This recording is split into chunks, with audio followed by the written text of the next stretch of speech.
just talked to the general manager of Chevy, and they told me they never should have sold me that car and that they were in the wrong and that they're sorry.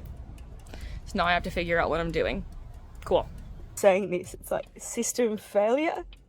I don't know what's happened. I can't move the car. People still say buying a new car is the smartest choice. Everything is new, and for at least the first 2 years, all you have to do is drive. But by 2026, more and more cars are leaving the showroom only to turn right around and head back to the repair shop with problems that are supposed to happen only in older vehicles. So what is going on? Why are new cars getting more advanced while basic functions like starting shifting gears and staying on the road have become things owners no longer feel they can trust? Are millions of people really returning their cars and getting their money back, or are most of them simply stuck with a car that keeps breaking down and never gets completely fixed? In this video, I'm going to show you how new car quality has changed, why serious problems are showing up so early, and why more and more people are starting to believe their old car is more dependable than the new one they just bought.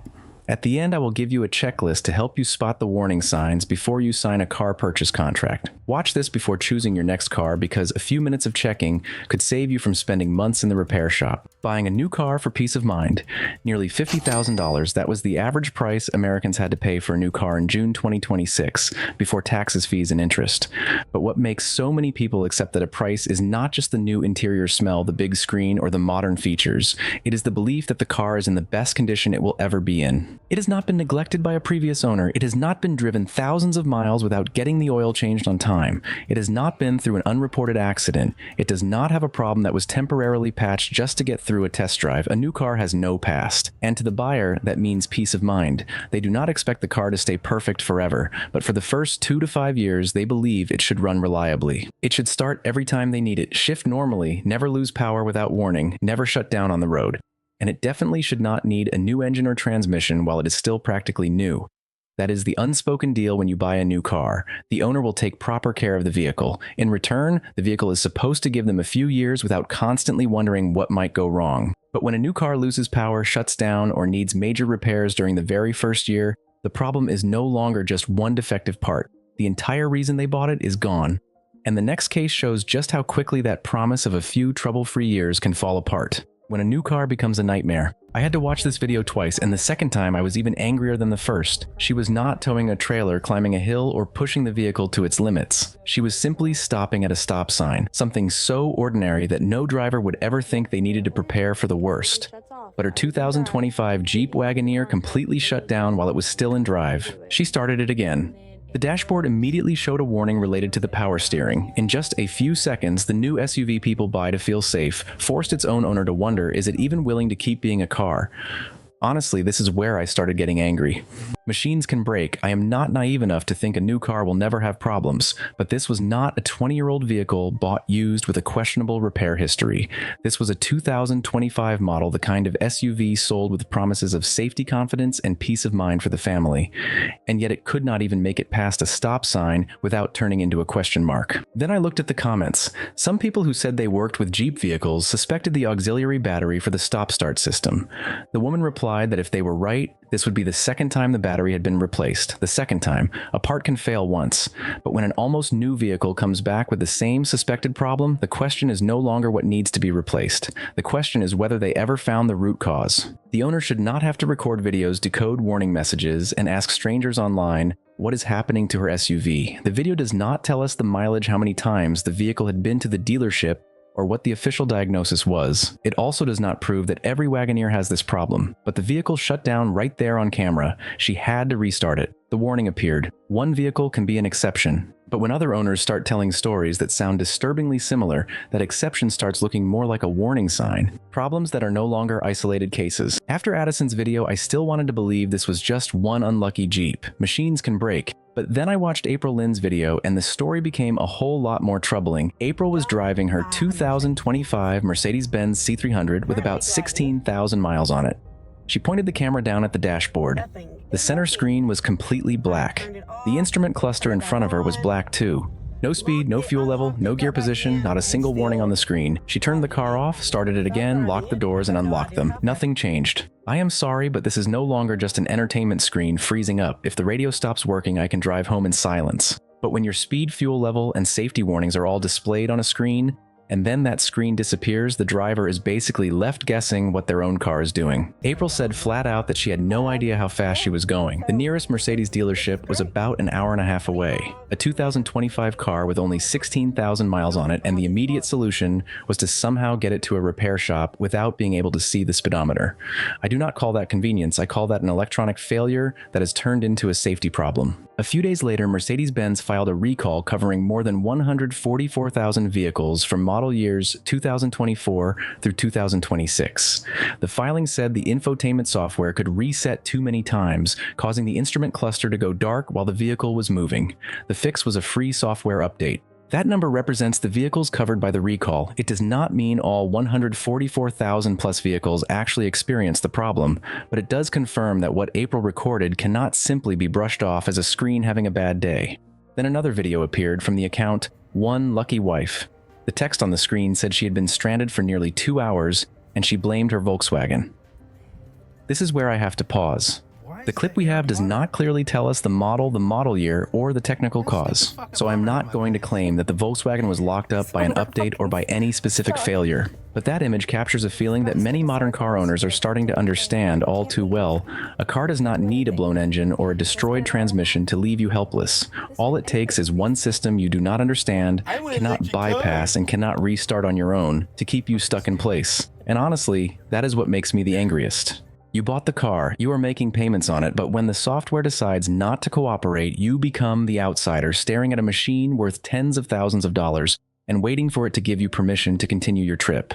The broader data also needs to be viewed fairly. J.D. Power said the overall initial quality of new vehicles improved in 2026, dropping from 192 to 175 problems per 100 vehicles. I cannot use a few videos to claim that every new car is getting worse, but infotainment systems were the only category that actually got worse. Among owners who reported distracting problems, 46% said the cause was the screen or the infotainment system. A Jeep shuts down at a stop sign. A Mercedes loses all of its information while moving. A Volkswagen owner gets stranded for nearly 2 hours. 3 videos do not represent the entire market, but they are enough to raise a much bigger question when a car stops doing the basic job it was built to do. Who ends up paying the price? Because the car can stop running. The monthly payment does not. Paying more and getting less. The car can stop running, the monthly payment does not. But the bigger issue here is not just the money, it is the fact that an almost new car already needed an entirely new engine. The woman in the video is standing next to her Cadillac smiling and saying she just got a new engine. I understand why she is happy. After waiting for so many days, seeing the car back in her driveway must feel like good news. But she bought a complete Cadillac, and now the thing worth celebrating is that the car finally has a different engine. The warranty may cover the parts and the repair work. Good. That is what a warranty is supposed to do, but it does not make replacing the engine in a nearly new car normal. It also does not give the owner back the days she had no transportation, take the kids to school, drive her parents to medical appointments, or help her get to work on time. This is the part that makes me the angriest. The buyer is still doing everything right. She maintains the car, takes it to the dealership, and waits for the phone call. Meanwhile, the vehicle can sit there for weeks because the manufacturer has not approved the repair or the parts have not arrived. I do not put all of this on the mechanic. He did not design the engine, choose the supplier, or decide which part gets shipped first. He can replace the engine. He cannot explain why a new car needed one so soon. In a place with trains or buses, this is an inconvenience. In a town where work is 30 miles away, it can mean losing a shift, missing an appointment, or asking a family member to come help. The car was bought to keep life moving. But when it sits in the shop, the whole family has to rearrange their lives around it, and the monthly payment keeps coming. So what happens when the owner no longer trusts the car? A car may be repaired, but trust does not come back at the same time as the new engine. After one breakdown, one long stay at the dealership, or one major assembly replacement, every strange sound makes the owner wonder where the next problem will show up. That is why many people are starting to look at their old cars differently. They may be older, louder, and missing the big screen, but the owners know their history, know which mechanic can fix them, and know which problems can be handled. When a new car no longer brings peace of mind, the old car that used to feel like a burden starts looking like the more dependable choice. And that is when the real reversal begins. The reversal between old cars and new cars. Honestly, I used to think a squeaking sound was just something you accepted in a 15-year-old car. You hear it, you know where it is coming from, and you figure you will deal with it over the weekend. But this Model 3 Performance had only been driven for about 1 month. Every time it turned a corner, the driver's seat made a noise. The car still ran. There were no warning lights. But I did not buy a new car just to hear it getting old after 30 days. I know some people will say it is just the seat. That is true. It is just the seat. But after spending a large amount of money, you do not want to spend the first month sliding the seat back and forth and guessing what has come loose. A small noise has a way of planting a big question in your mind. If this is month 1, what will year 3 look like? Then I watched this woman talk about her Range Rover. She bought it to drive to work, buy groceries, and take her family places, not to stand on the side of the road and watch it catch fire. After something like that, the dealership can repair the car and hand back the keys, but they cannot give her back that carefree feeling. From then on, a strange smell is no longer just a strange smell. Even a small warning is enough to make you turn off the music, look at the dashboard, and wonder whether you should keep driving. That is when the old car sitting in the driveway starts to look completely different. The paint may be faded, it may burn more gas, and it may demand repair money during the exact week you do not want to spend anymore. But you know its history, you know which noise has been there for 3 years, which part was just replaced, and which mechanic actually understands the car.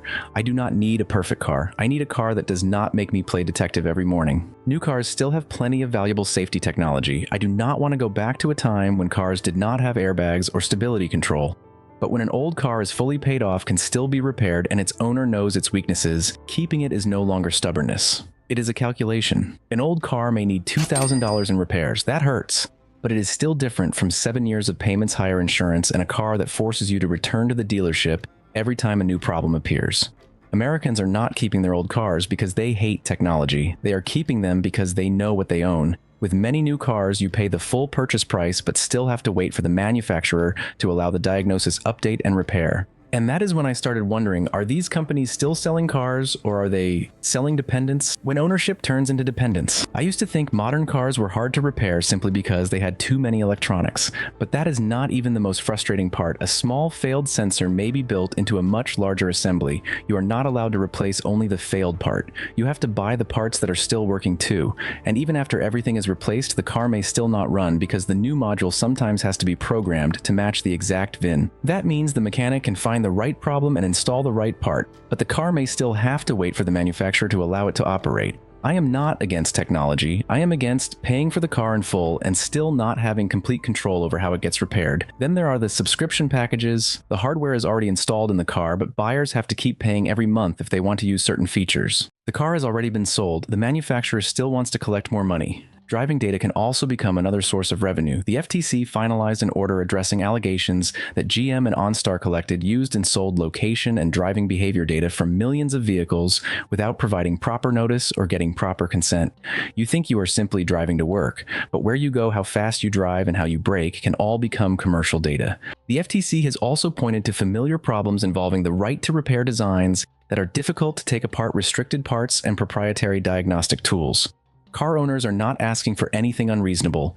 Let them read their own error codes. Provide technical documentation throughout the life of the vehicle. Do not bury the air conditioning or window defroster behind layer after layer of menus. And give independent mechanics enough data to repair the car. I paid for the car. I should not need the manufacturer's permission to understand it, repair it, and use the features that are already built into it. But when the car breaks down, control is not the only thing that disappears. Responsibility also starts getting passed from one person to another. The crisis spreads as responsibility gets passed around. At this point, there are 3 things car buyers need to understand clearly. The final price may be nowhere close to the advertised price. A car that breaks down repeatedly may still be difficult to get a refund for, and handing back the keys does not mean the debt simply disappears. First, there is the purchase price. You see a car that fits your budget drive to the dealership and think you have a pretty good idea of what you will have to pay, but when it is time to sign, the number starts growing. Mandatory fees, protection packages, extended warranties, things you do not even remember asking for. I am buying a car. I do not want to sit there for 3 hours and then find out the advertised price was only there to get me through the door. In the Lindsay Automotive case, regulators said sales practices like these caused customers to be charged more than $75 million from 2020 through 2025. If the settlement is approved, eligible customers will get money back. The group will also have to pay another $3.1 million. Put simply, the price that gets you to drive to the dealership may not be the price you drive home with. With Asbury, the problem was even harder to see. The FTC accused some dealerships of adding service packages to monthly payments, even though customers had not agreed to them or making customers believe those packages were required. The case has not reached a final outcome yet. That is why I do not just ask how much a month. I want to know how every dollar in that payment is being divided between the car, the interest, and something that was slipped into the contract. By March 2026, the FTC was still warning 97 dealership groups about prices that left out mandatory fees, discounts that were not available to everyone, requirements to finance through the dealership, and even vehicles that were advertised but not actually available. So what happens if the car keeps having problems? Lemon laws may help, but they are not a return counter. Connecticut received 165 claims in 2025. In 113 cases, the customer received a refund or a replacement vehicle with a total value of more than $8.16 million. So manufacturer buybacks are real. But one owner still said that even with all the videos and paperwork, it took 13 months and around $4,000 to $5,000 in attorney fees to win. The right exists on paper. Actually enforcing that right in real life is another story, and we need to make the difference very clear. A manufacturer buyback is not the same thing as trading in a car. A trade-in can leave you with negative equity. Voluntarily surrendering the car to the lender does not erase the debt either. The vehicle gets sold at auction, and whatever amount is still missing may come right back to you. Handing over the keys does not make the contract disappear. I have not seen evidence that millions of Americans have received refunds. What I have seen is far too many people who only start reading the contract carefully after they have already signed it. So before buying your next car, we need a clear checklist showing what to inspect, what evidence to keep, and how to stop one bad decision from turning into years of debt. A checklist to avoid getting trapped with a car. I want to make this clear from the start. No checklist can guarantee that a car will never break down, but it can keep one bad purchase from turning into 7 years of payments. Before you sign, do not just look at the model name. Check the exact model year, engine, and transmission. Find out at what mileage common problems usually appear, whether the vehicle has any recalls or technical warnings, and how much the insurance will actually cost. Dealerships like to talk in monthly payments. I want to know the total amount of money leaving my pocket. Ask them to separate the vehicle price, loan, interest, dealership fees, extended warranty gap coverage, and every additional package. If you owe more than your old car is worth, do not roll that shortage into the new car until you know exactly how much larger the new loan has become, and do not wait until the third repair to start keeping evidence. As soon as the first problem appears, record a video. Write down the date, mileage, the conditions when it happened, and every warning on the dashboard. Keep every repair order and read it before leaving the dealership. If you said the vehicle lost power, but the paperwork only says customer heard a strange noise, ask them to correct it. Do not argue from memory. Use dates, mileage, and paperwork. Track the number of repair attempts and the total number of days the vehicle spends in the shop. Check the lemon law in your specific state, search for recalls using the VIN, and report safety problems to the NHTSA when necessary. If you want to get out of the vehicle first, decide exactly what you're trying to do. Pursue a manufacturer buyback, traded in, sell it privately or voluntarily, surrender it to the lender. Those are 4 different things. Handing over the keys does not mean the debt disappears. And if you plan to keep an old car, do not keep it just because you feel attached to it. Keep it when the frame is still solid, the history is clear, the engine and transmission are still worth repairing, parts are still available, and an independent garage can still work on it. Finally, compare the total repair cost with the payments, interest, and insurance on the replacement vehicle. You cannot control every mechanical failure, but you can control what you sign, what records you keep, and how you get out when things go wrong. If you had to buy your car again today, what is the first thing you would check that you overlooked last time? A new car is supposed to make life easier. But when prices rise, loans stretch out, the car sits in the shop, and the owner still has to make that payment every month, peace of mind can quickly turn into an expensive trap. Do you still believe buying a new car today is the safer choice, or does a fully paid off older car give the owner more control? I'm here to take a closer look at the stories the ads do not tell, separate the truth from the exaggeration, and help you understand exactly what you're paying for before you sign. If you want to keep following the car market, the real cost of ownership, and the everyday lives of Americans, subscribe to the channel. Thanks for watching, and I will see you in the next video.